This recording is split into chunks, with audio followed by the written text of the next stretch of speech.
Nəyə görə eşitmə halüsinasiyaları olan xəstələr həddindən artıq böyük sosial təhlükəlilik təşkil edir?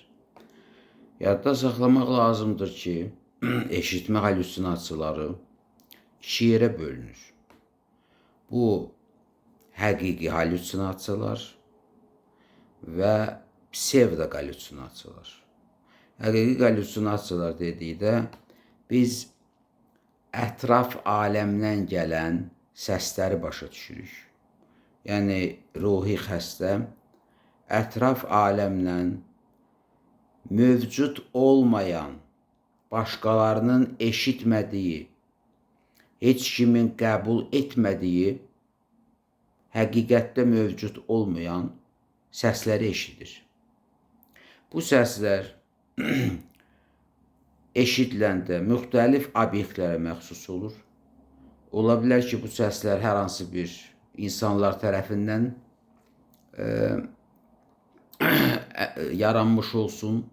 Yəni, xəstə ətrafdakı bir insanı göstərir və deyir ki, o insan mənə belə sözlər deyir və yaxud da deyir ki, o insan ümumiyyətlə belə danışır.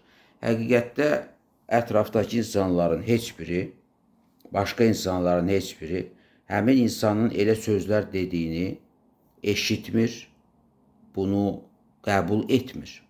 Buna həqiqi halüsinasiyalar deyilir.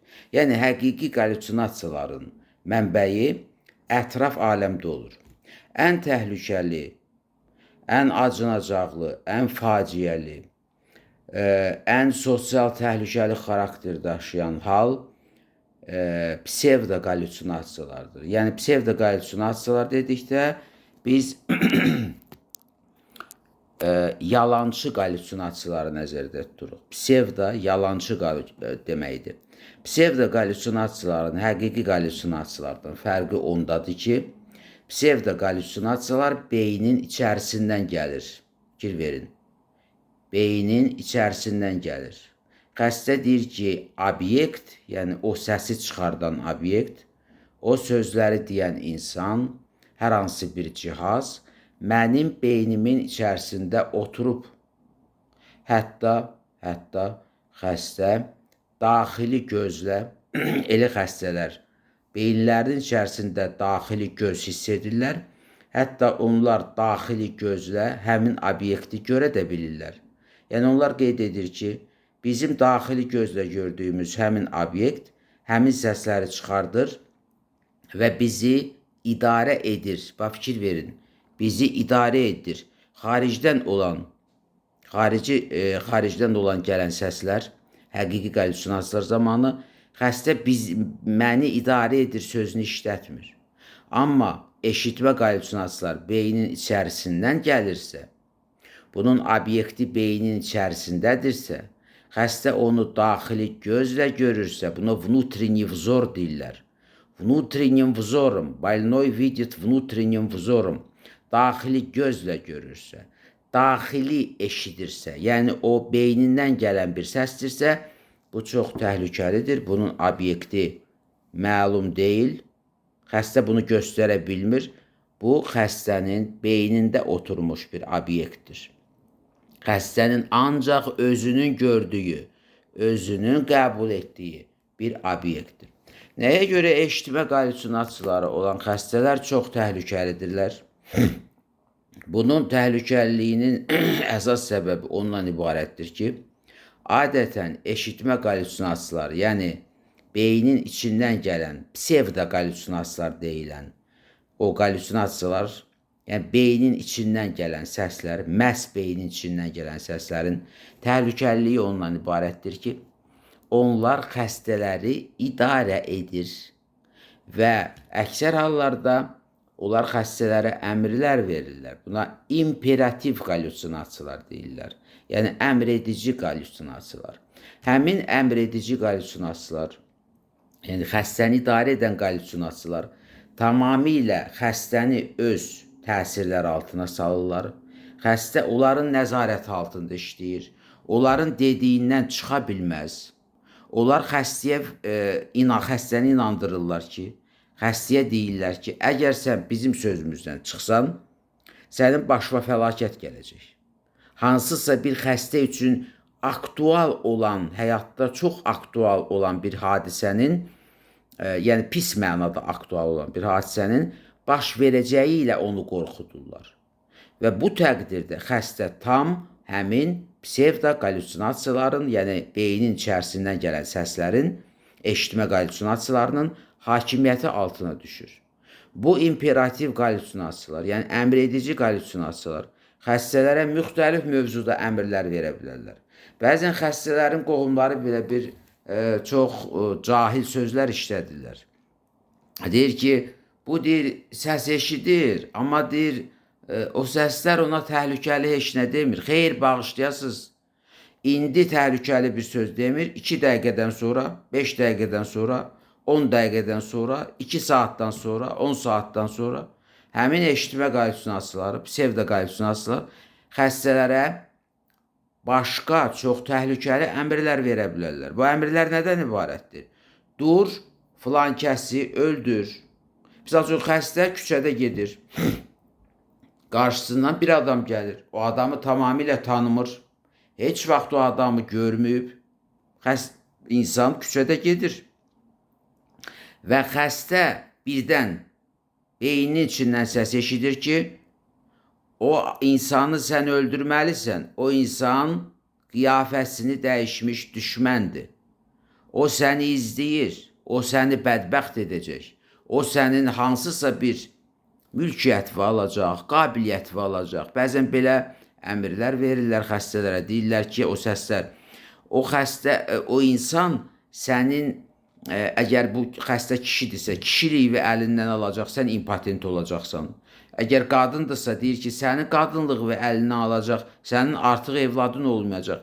Və bu səslərin belə təsiri nəticəsində, yəni beynin içindən gələn bu səslərin təsiri nəticəsində insan həmin obyektə hücum edir, yəni qarşısından gələn o insana hücum edir və onu müxtəlif vasitələrlə məhv etməyə çalışır. Əgər üstündə silah varsa, silahdan istifadə edir.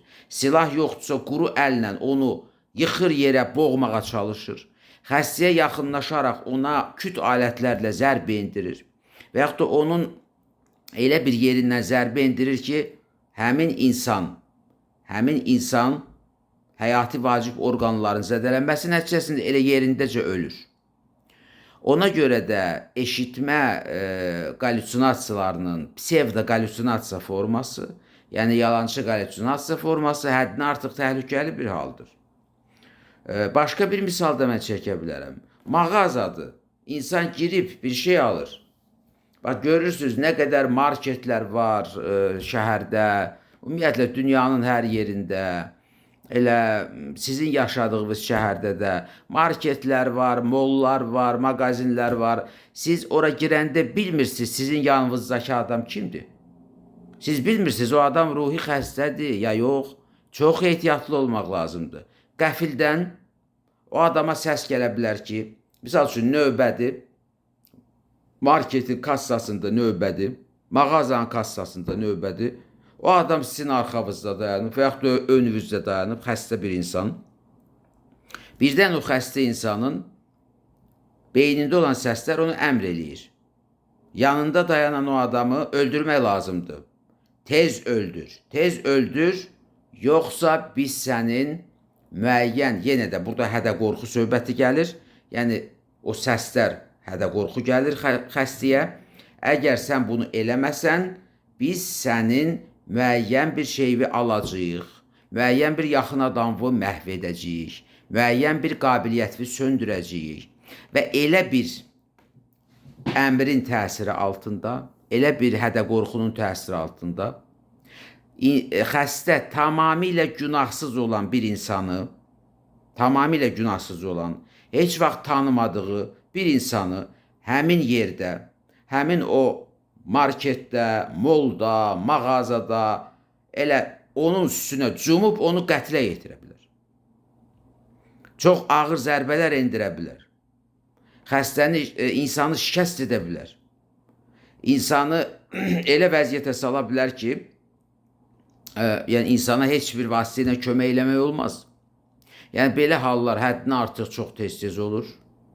Yəni insanlar belə şeyləri deyəndə onlar bəzən buna rişxəndlə yanaşırlar. Deyirlər ki, bu nədir bu? Biz heç elə şey görməmişik. Bəli, siz görməmisiniz, amma siz onu bir dəfə görəcəksiniz, əgər görsəz. Ondan sonra görmək imkanınız olmayacaq.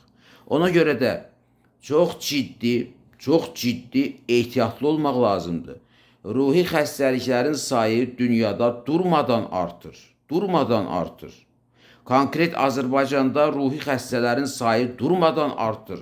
Xüsusən yeniyetməlik yaşlarında olan insanlarda, cavan yaşlarda olan insanlarda, həm oğlanlarda, həm qızlarda ruhi xəstələrin sayı həddindən artıq artır.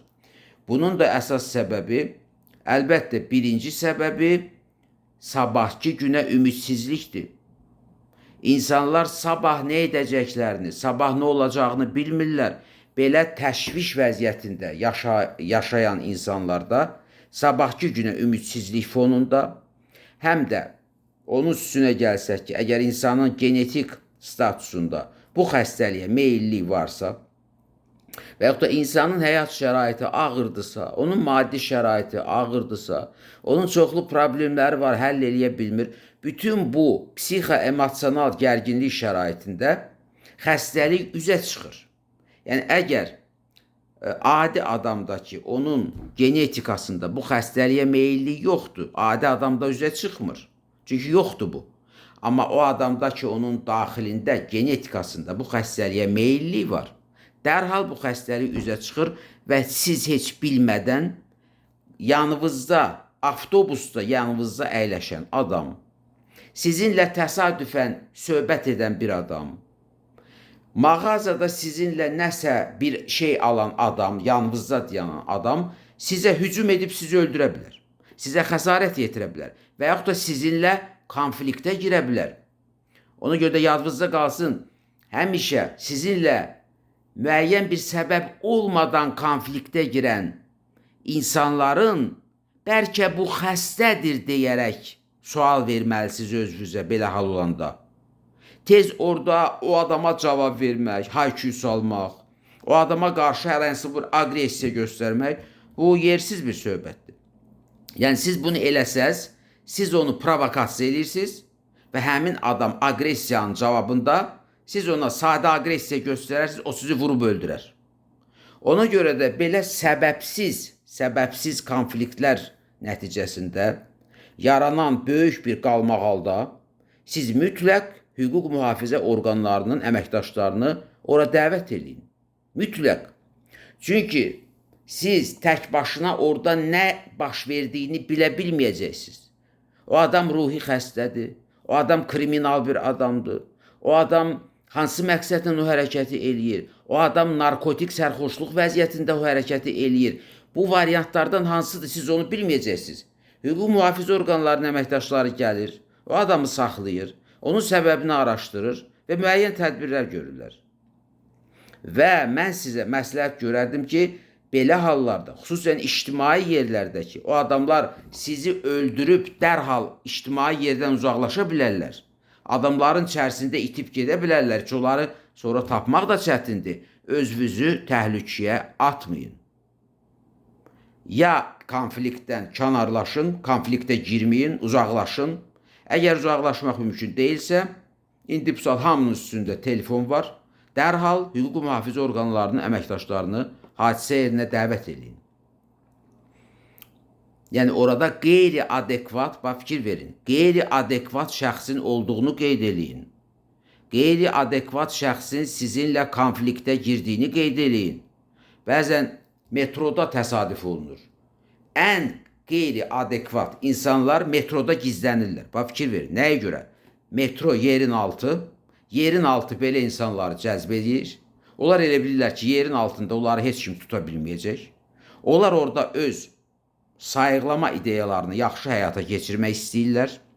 O səslərin onlara verdiyi əmrləri daha aktiv həyata keçirmək meyli onlarda baş qaldırır və metrolarda belə adamların sayı həddindən artıq çox olur. Bəzən görürsünüz, biz tez-tez görürük. Metrolarda insanlar danışır, yəni bu belə hadisələr haqqında, belə hadisələr bəzən sosial şəbəkələrə də qoyulur. Misal üçün metroda bilirsiniz ki, hər yerdə kamera var. Video kameralar var. Bir nəfər yaxınlaşır bir cavan qıza, misal üçün. Deyir ki, sən niyə bizim millətimizin tələb etdiyi kimi geyinməmisən? Dalınca da qızı başlayır vurmağa, döyməyə başlayır döyməyə. Siz bilirsiniz ki, belə kadrlar çoxdur.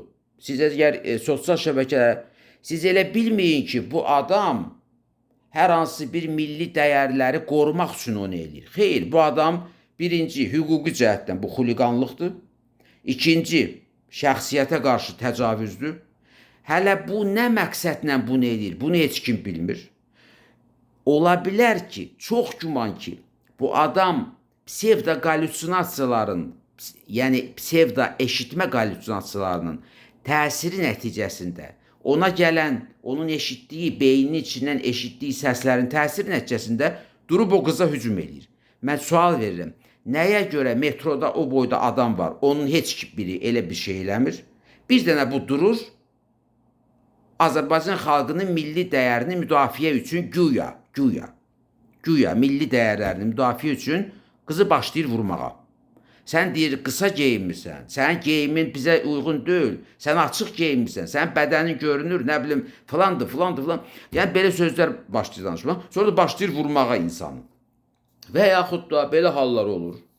Yəni, bu pərdədir. Siz elə bilməyin ki, Azərbaycan əhalisi, siz elə başa düşməyin ki, ictimai yerdə, nəqliyyatda, metroda durub ucadan qışqıra deyən ki, durun, qadınlara yer verin, ay vicdansızlar, ay nə bilim, qeyrətsizlər, belə adamları biz tez-tez görürük ictimai nəqliyyatda.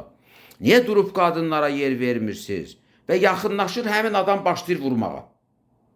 Belə hallar çox tez-tez olur. Siz elə bilməyin ki, bu adam həqiqətən qadınların qeydinə qalır. Nə bilim, milli dəyərləri qoruyur. Hansısa bu tamamilə qeyri-məntiqi bir hərəkətdir, qeyri-məntiqi bir işdir.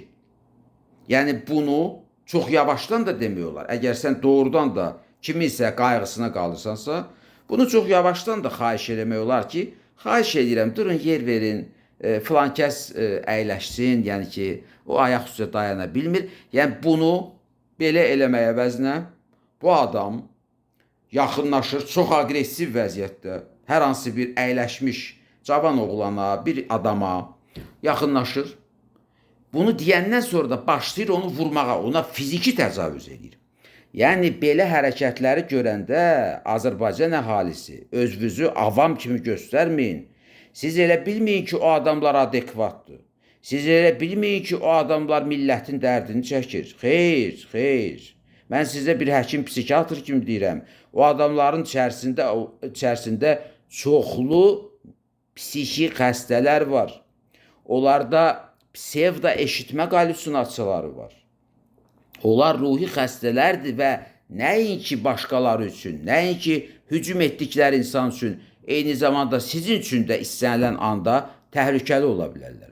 Ümumiyyətlə, istənilən qeyri-adekvat hərəkət edən insana qarşı diqqətlə yanaşmaq lazımdır. O hərəkətin səbəbini araşdırmaq lazımdır.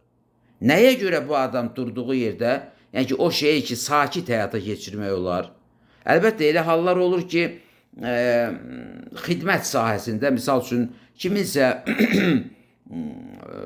mağazadır, pulun qallığını düzgün qaytarmayıblar, nə bilim, hansısa bir idarədə insanın sənədini vaxtında vermirlər. Bəli, bunu başa düşmək olar. İnsan öz narazılığını bildirir, insan öz yəni əsəbləşir, müəyyən orada qeyri-senzur sözlər də deyə bilər. Lakin bu tamam başqa şeydir.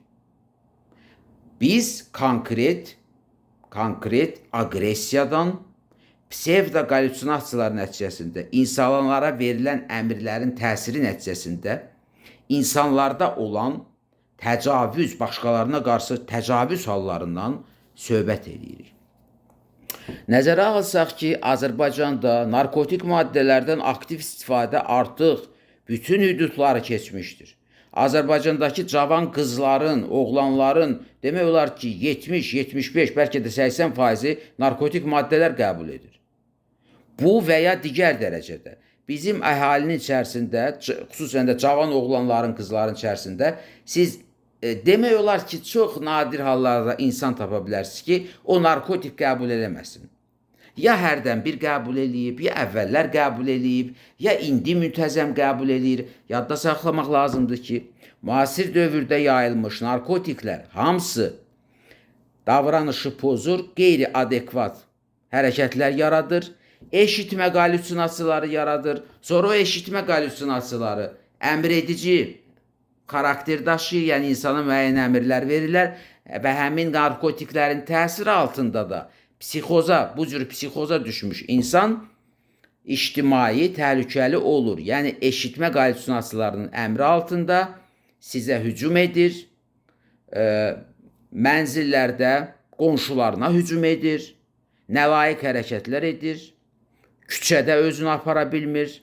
Küçədə bərkdən danışmaq nədir? Bəzi adamlar deyir ki, bizim əhali bərkdən danışandır. Xeyr, bağışlayasınız, əvvəllər belə deyildi. Azərbaycanda hamı qışqıra-qışqıra danışır. Bunun səbəbi nədir? Bunun səbəbi nədir? Bizim əhalinin böyük bir hissəsində yüngül də olsa ruhi xəstəlik var. Yüngül də olsa, hətta nevrotik səviyyədə də olsa, bizim əhalinin böyük bir hissəsində bu milli xüsusiyyət deyil, bərkdən danışmaq, qışqıra-qışqıra danışmaq.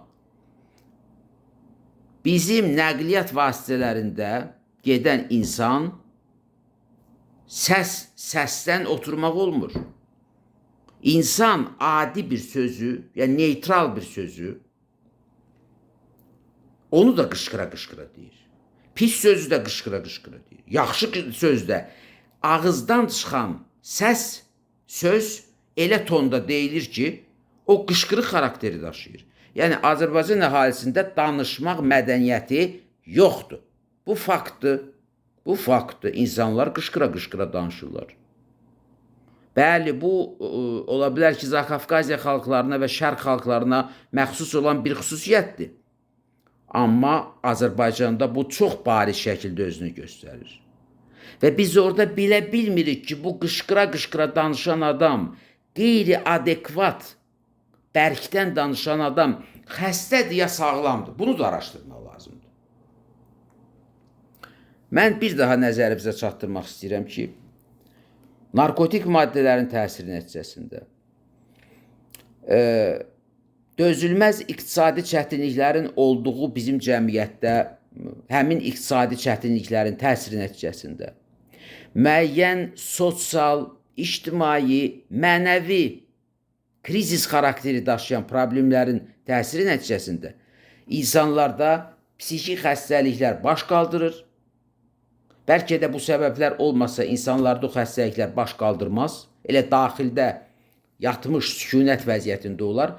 O səbəblərin təsiri nəticəsində bu xəstəliklər baş qaldırır və insanlarda ağır psixozlar başlayır.